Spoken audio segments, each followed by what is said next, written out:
জননিরাপত্তা নিশ্চিতে স্বরাষ্ট্র উপদেষ্টার পদত্যাগ, ধর্ষণ ও নারী নিপীড়ন বন্ধে কেন্দ্রীয় শহীদ মিনার থেকে স্বরাষ্ট্র মন্ত্রণালয় অভিমুখে চলছে গণপদযাত্রা। সেখানে আছেন সহকর্মী আলতাফ হোসেন, সরাসরি যাচ্ছি তার কাছে। আলতাফ, বিশেষ করে নারীর প্রতি যে নিপীড়ন অথবা ছিনতাই, ডাকাতি, এই যে চলমান যে অস্থিরতা সারা দেশে চলছে তারই আসলে বিরুদ্ধে বা বিশেষ করে যারা আয়োজন করেছে আজকের এই সমাবেশ পরবর্তী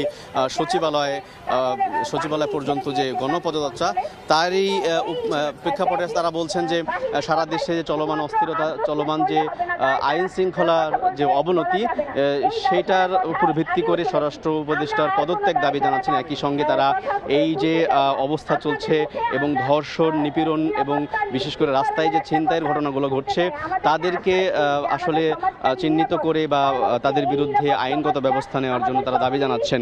এবং এই সমাবেশ পরবর্তী মূলত আসলে গণপদযাত্রার আয়োজন করেছে ধর্ষণ এবং নিপীড়ন বিরোধী একটি প্ল্যাটফর্মের পক্ষ থেকে, এবং আজ দুপুর 2টার পর থেকেই আসলে তারা এখানে সমাবেশ স্থলে আসছে এবং আমরা দেখছি যে আশপাশের বিভিন্ন কলেজ বিশ্ববিদ্যালয়ের শিক্ষার্থীরা এই সমাবেশে অংশ নিয়েছে এবং সমাবেশ পরবর্তী পদযাত্রায় তারা অংশ নিয়েছে।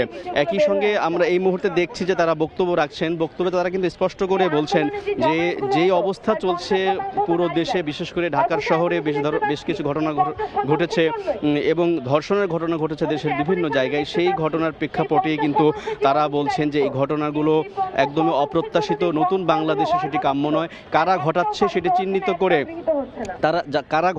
চিহ্নিত করে দ্রুত ব্যবস্থা নেওয়ার দাবি জানাচ্ছে। একই সঙ্গে তারা বলছেন যে যেহেতু এই আইন শৃঙ্খলার যে অবনতি, সেটাকে কেন্দ্র করে স্বরাষ্ট্র উপদেষ্টা কোনো ধরনের ব্যবস্থা নিতে পারেননি, যে কারণে তারা বলছেন স্বরাষ্ট্র উপদেষ্টার পদত্যাগ করতে হবে এবং সেই পদত্যাগের দাবিতে তারা কিন্তু কিছুক্ষণের মধ্যে তারা এই কেন্দ্রীয় শহীদ মিনার থেকে সচিবালয়ে অভিমুখে তারা কিন্তু গণপদযাত্রা করবে। তো এই ছিল এখনকার মতো শহীদ মিনার থেকে সবশেষ খবর।